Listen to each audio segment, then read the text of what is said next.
Hi there, grade 12s. Welcome to Spark Genius Academy with Polite. If this is your first time watching our lessons, please make sure that you hit that subscription button so you don't miss the next lesson. Trust me, you don't want to miss the next lesson. So, on this lesson, we're going to talk about the diagram that it is not drawn to scale, and this has to do with work, energy, and power. So the vehicle has the mass of 1500 kg and it starts from rest at what? At point A. What is this telling you? The V initial at point A is 0. So I'm just gonna say this is 0 meters per second. Okay, so now we can see that it's gonna travel A to B, which is rough inclined, and point B is 200 meter vertical above the ground. So we also have another statement here that is given. On this statement, they say the total work done by the force that moves the vehicle from point A to point B in 90 seconds. So we are given the work done by what? The work done by the force to be 4.80 times, let's fix this, guys. This is not 106. This is 10 to the power 6. So there's a mistake because this question is from a past paper. So this is 10 to the power 6, not 106. I hope you guys understand that part. So this is what we are given so far. And the first question say, define the term non-consecutive force. What is a non-consecutive force? So when we say a force will be, let me give you guys the definition. So a force, we're saying that it's non-consecutive. It's non-consecutive if the work, so I'm gonna underline the word work because it's very important that you keep this in mind. So it's a non-consecutive force if the work that force it does on a moving object. Okay, let's put it like this and say a force is non-consecutive force if the work it does on a moving object.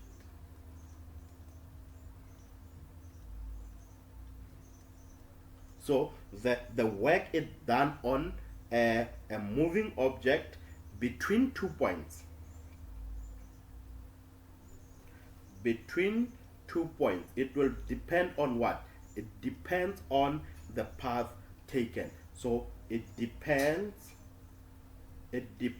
on the path taken. It depends on the path taken. So I'm gonna underline that path taken because it's also very important that you make sure that on your definition you include the path depends on the path taken. Okay, so the next question is say they want you to explain is force F a consecutive force? Choose from yes or no. Look at force F. They're referring to this that force F. So the force F will do the work on the object, and look at the object, it's moving, and the object on incline, it will depend on the path taken. So if this is rough inclined, it will be harder for the force for the object to move up. But if the incline was smooth, this tells you that the object was gonna flow up smooth.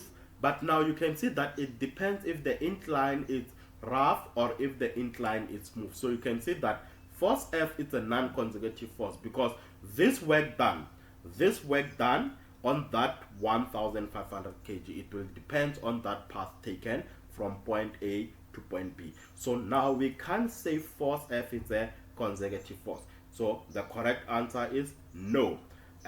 Force F, the force F is not a consecutive force, but it's a non-consecutive force. So the force F, this is a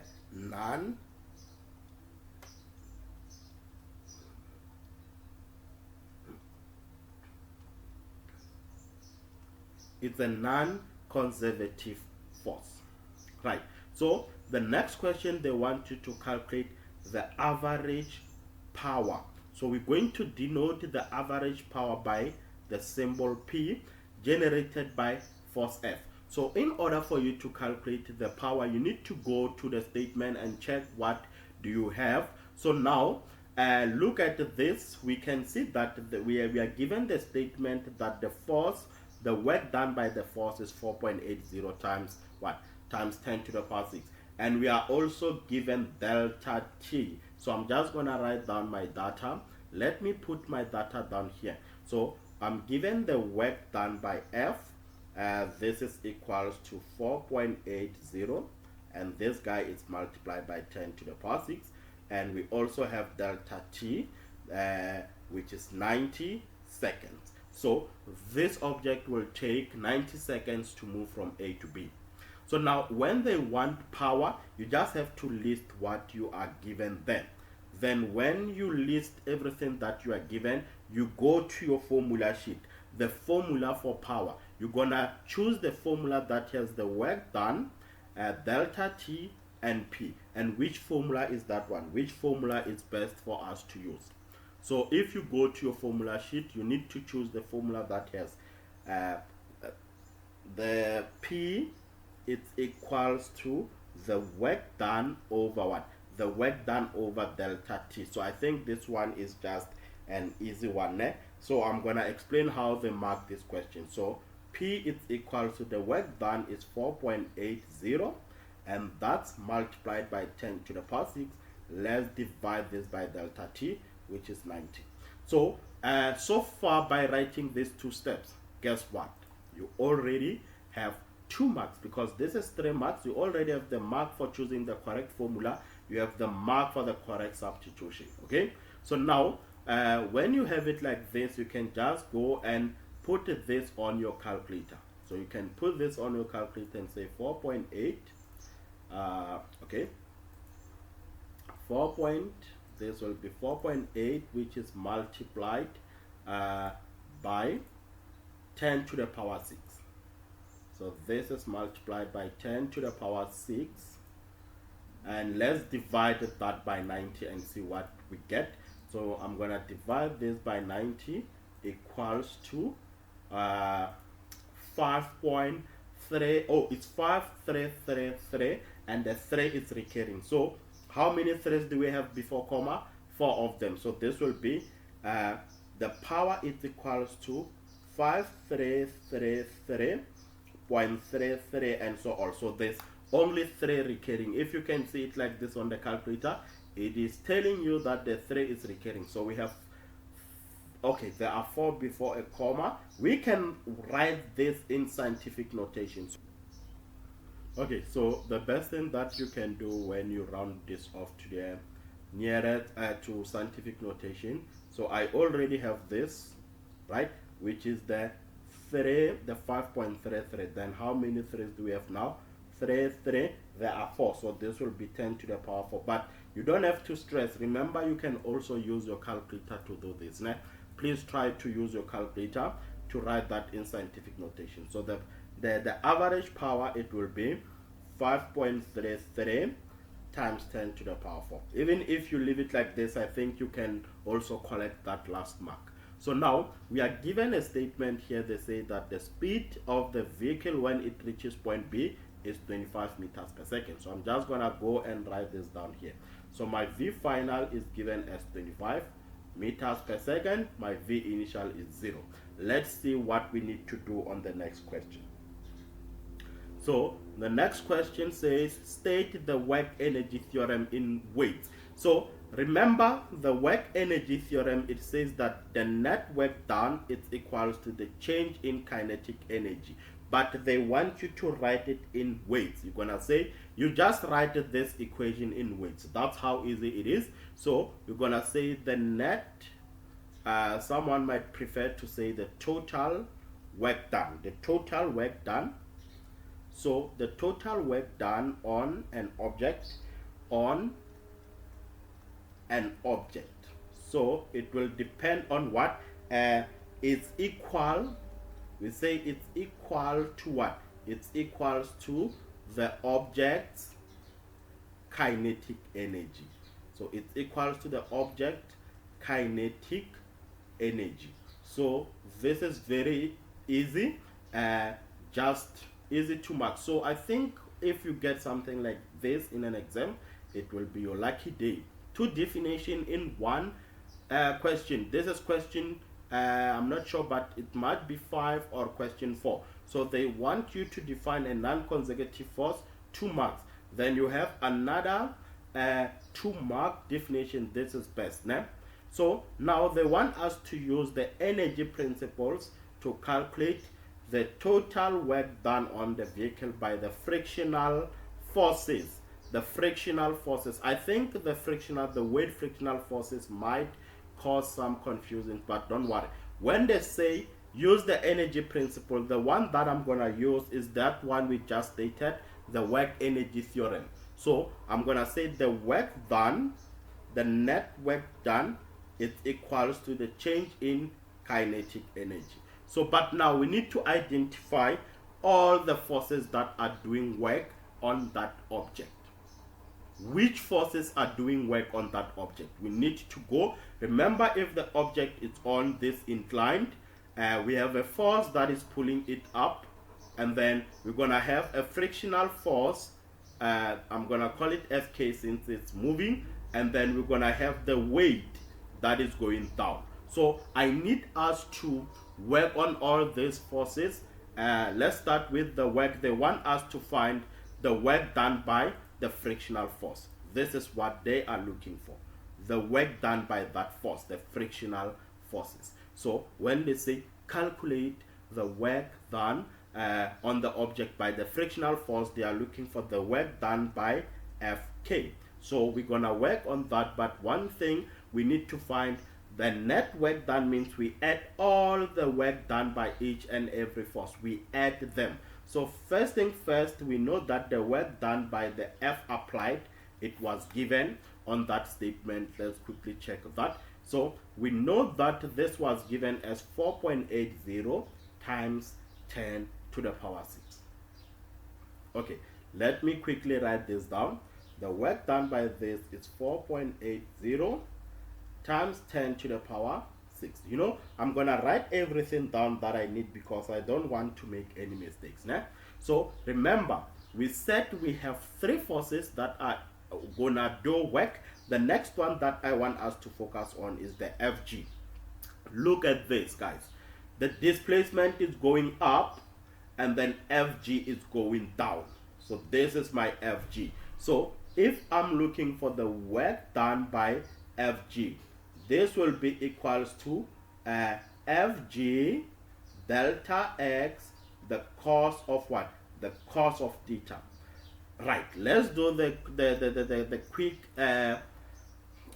substitution here. We know that Fg is mg, and this will be delta x, the cos of theta. So the mass of the object, what is the mass of the object, is given as 1.5. Né?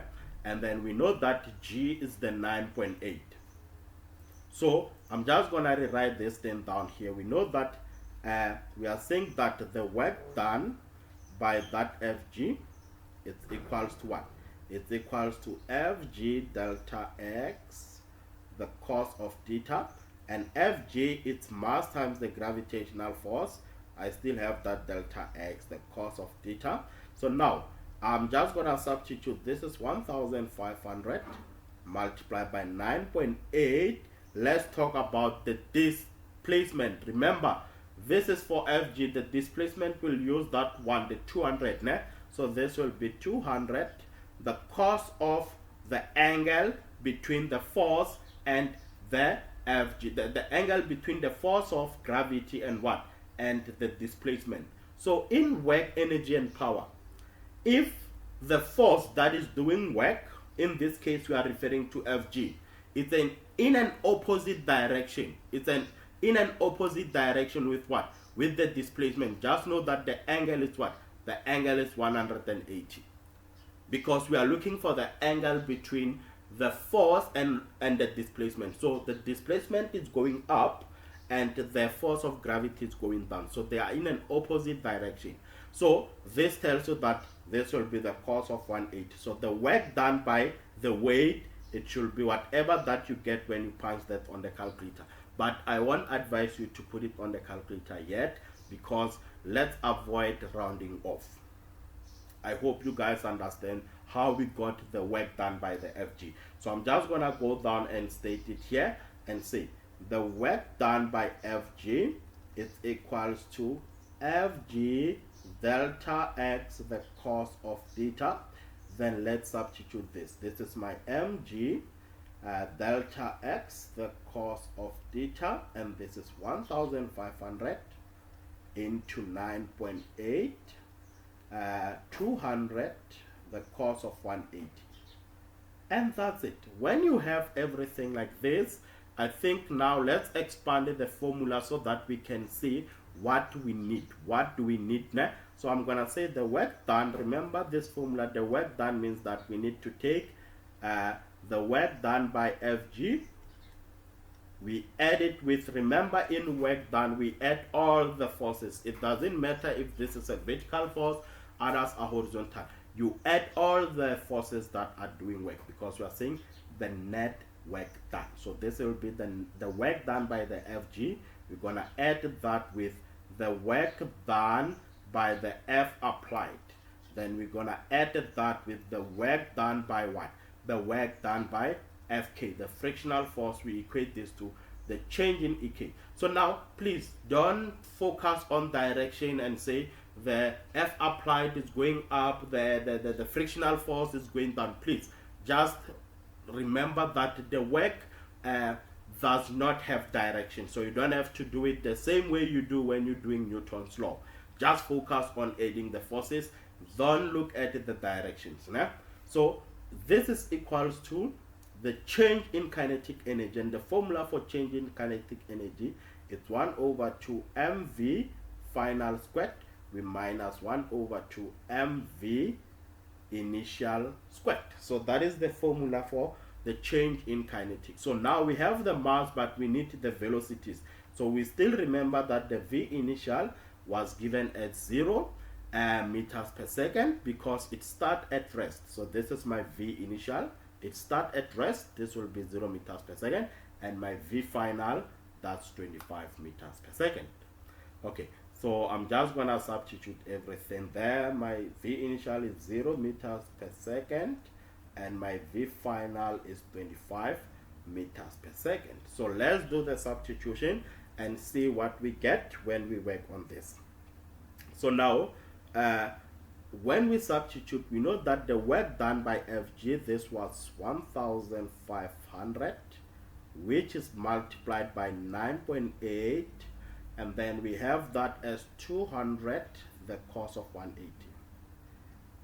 Right, so we're gonna add the force, that is the work done by the applied force, which was given as 4.80 times 10 to the power 6, and then plus, this is the one that we are looking for, the work done by the frictional force. So this is what we are looking for. Let's equate this to what? 1 over 2. I see that we don't have much space. I think if we don't have much space, can we please take maybe the 1 over 2 out as a common factor? Let's take this 1 over 2m, 1 over 2m out as a common factor. So meaning that I can say this is half of that mass, which is 1500. I'm gonna take it out as a common factor, so that inside the bracket I'll have the final velocity, which is 25. So this will be 25 squared. We need to minus the initial, which is 0. Right, so let's just punch this 2 on the calculator. I need you to say this and that. Let's add the 2 now on the calculator and see what we get. So we have 1.5,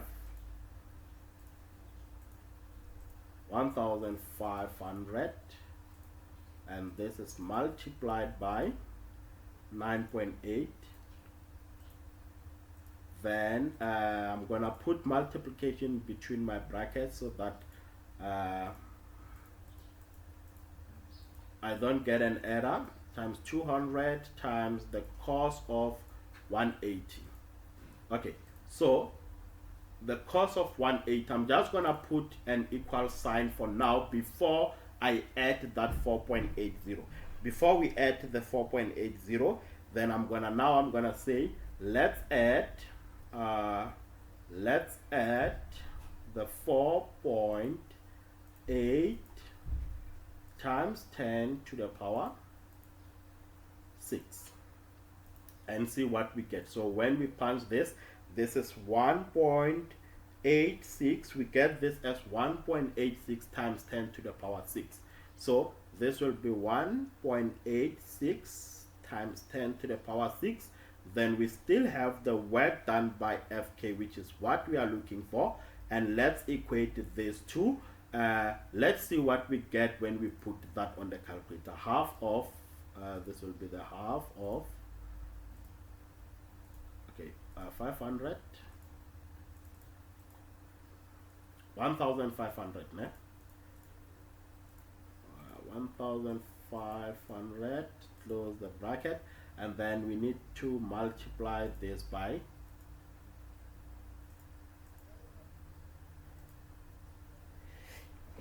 25 squared and see what we get. 25 squared. So this is 469 times 10 to the power 5. So I'm not sure. Let me just say shift 9 1 equals sign AC. Let's clear the calculator and see what is the answer. The answer, if it is not in scientific notation, that's 46.8750. It's 46.8750. So this tells you that you can also put this not in scientific notation. So I think we can just put this again on the calculator and see if it is not in scientific notation, what is that answer. So this is 1500, which is multiplied by 9.8, which is multiplied by 200. Close the bracket, and this is multiplied by the cos of 180. And let's see what do we get there. So this is negative 294. So it's negative 294. Okay, let's write this down. So I guess this was not correct. So let's write this not in scientific notation. I'm just gonna write this answer that you see here on the question paper. Negative 294 and 4 zeros. Okay, so this will be negative 294, 1 2 3 4 zeros. So let's make the work done by frictional force subject of the formula. So the work done, this will be the work done by the FK.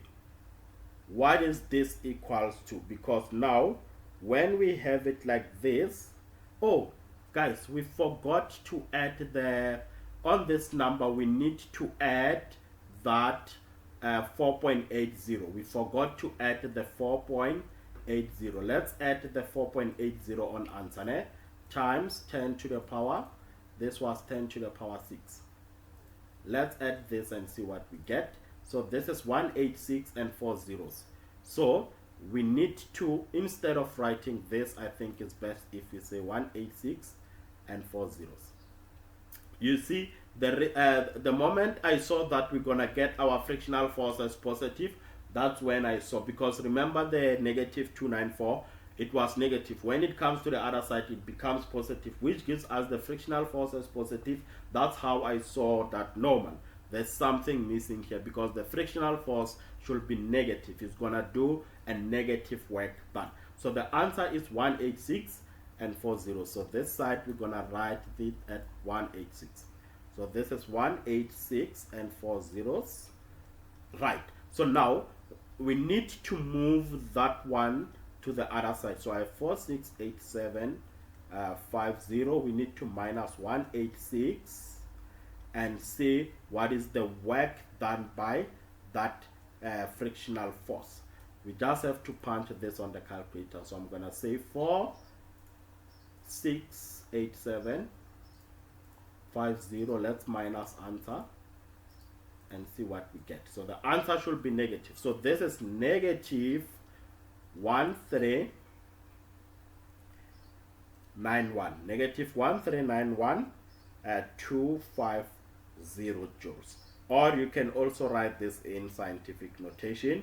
It's fine. You can write this in scientific notation and say, you can put it in scientific notation and say this is negative 1.39 times 10 to the power. So this will be times 10 to the power 6 if you put it in scientific notation.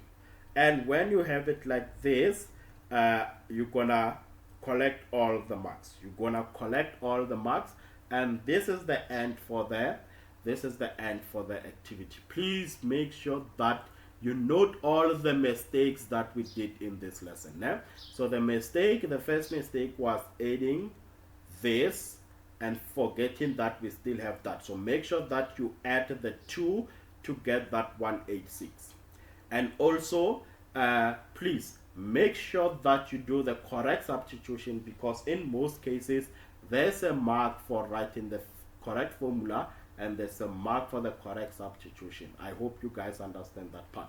And that's it for this lesson. If you enjoyed the lesson, please make sure that you hit that subscription button so you don't miss the next lesson. Please trust me, you don't want to miss the next lesson.